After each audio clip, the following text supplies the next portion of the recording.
Hello everyone, I hope you are all doing well. Welcome to my YouTube channel. Today we will be discussing CBT worksheets. There are countless worksheets available on Google which you can download and utilize to structure your sessions effectively. If you are new here, please subscribe my channel and don't forget to hit the bell icon. Also remember to like and share my videos. Okay, let's dive in.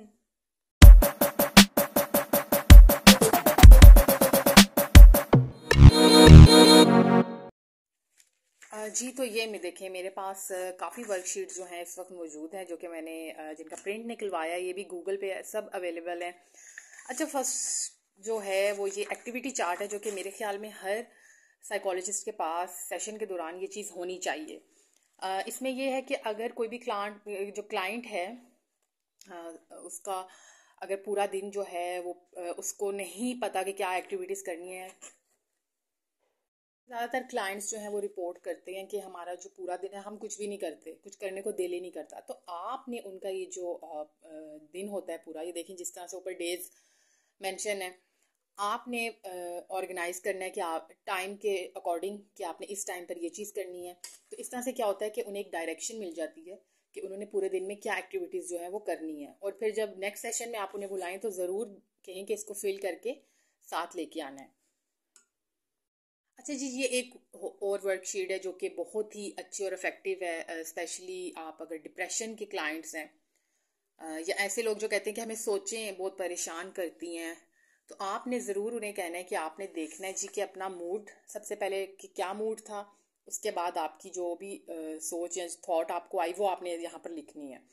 इस तरह से क्या होगा कि हमें पता चलेगा कि कोई भी सोच उनका मूड जो है, या फिर इसका ऑपोजिट भी हो सकता है कि पहले सोच लिख लें और उसके बाद आप बताएंगे जी उस सोच के आते ही आपका मूड जो है वो अच्छा हुआ, सोच कैसी थी। तो वो दोनों चीज़ें जो है वो हमारे सामने आ जाएंगी। अच्छा जी, जब आपने क्लाइंट को एक्टिविटी चार्ट देना है जैसे कि जो मैंने सबसे पहले बताया है, तो आपने फिर क्लाइंट से ये चीज़ पूछनी है कि आपने कोई भी काम जो किया वो किस वक्त किया और उस काम करने के बाद आपको ये खुशी हुई या नहीं हुई, वो चीज़ आपने यहाँ पर नोट करनी है।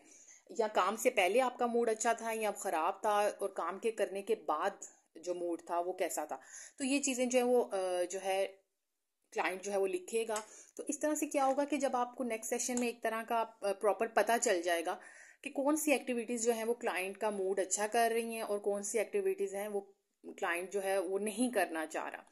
तो फिर आप उसके अकॉर्डिंग जो है वो सेशन को करेंगे, और वो एक्टिविटीज़ जो वो नहीं करना चाह रहा उसके भी जो रीज़न्स हैं वो पता चलेंगे। तो ये बड़ी ही एक इफेक्टिव वर्कशीट है। अच्छा जी, ये एक बहुत ही जो है मैं कहती हूँ इम्पॉर्टेंट किस्म की वर्कशीट है, सेफ्टी प्लान वर्कशीट। ये भी गूगल पे थी लेकिन मैंने प्रिंट नहीं निकलवाया, तो मैंने खुद से ये आप किसी भी ब्लैंक पेज पे अपनी जो है वर्कशीट खुद से भी बना सकते हैं, बिकॉज आपके पास होनी चाहिए। आपको एटलीस्ट अपना होमवर्क एज अ साइकोलॉजिस्ट करना चाहिए पूरा।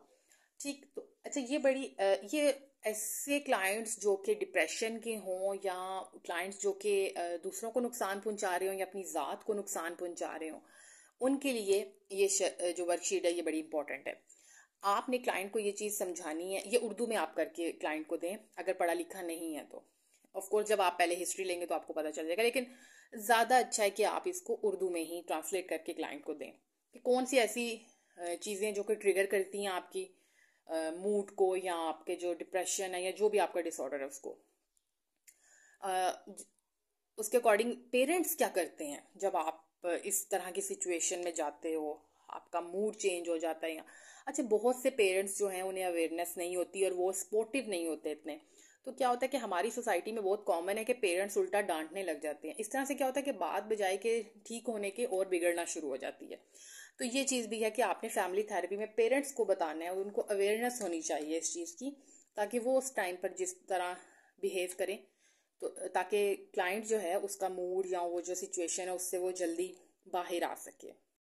इसी तरह नीचे जो चीज़ें हैं कि आप अपनी उस सिचुएशन में किस से बात करके आपको अच्छा लगता है, उसका नाम, या ये देखें जैसे आपने कॉल की किसी को, तो ये चीज़ें भी हमें पता चलती हैं कि क्लाइंट की लाइफ में कौन सा ऐसा पर्सन है जो कि इम्पोर्टेंट है, जो कि उसकी बात सुन रहा है फ़ौरन। इस सिचुएशन में भी क्लाइंट के जहन में उस पर्सन के बारे में ख्याल आया और उसने फ़ौरन से उससे रब्ता किया।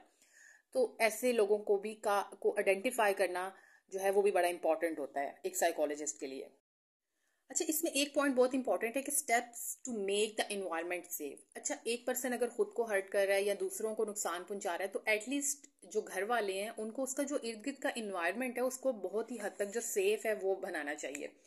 यानी कि उसके इर्द गिर्द कोई ऐसी चीज़ें जो पड़ी हुई हैं जो कि नुकसान पहुंचा सकती हैं, जिससे चोट लगने का अंदेशा ज़्यादा है, वो चीज़ें हटा दी जाएं। यानी कि उसका जो इर्द गिर्द यानी कुशन ज़्यादा मौजूद हों, वो अगर खुद को हर्ट मारे भी कहीं पर हिट करे तो एटलीस्ट चोट जो है वो ज़्यादा ना लगने का अंदेशा हो। ये एक और वर्कशीट है जो कि फैक्ट चेकिंग थॉट्स वर्कशीट है। ये बड़ी में अहम है कि जब भी किसी भी पर्सन को, चाहे ये क्लाइंट आप किसी भी डिप्रेशन के या इस तरह के डिसऑर्डर में नहीं भी मुब्तला, तो एक कॉमन पर्सन जो है जो ये शिकायत कर रहा है कि जी मुझे सोचें बहुत ज़्यादा आती हैं, तो वो भी अपनी थॉट्स को इस वर्कशीट के अकॉर्डिंग अगर वो पढ़ा लिखा है तो चेक कर सकता है।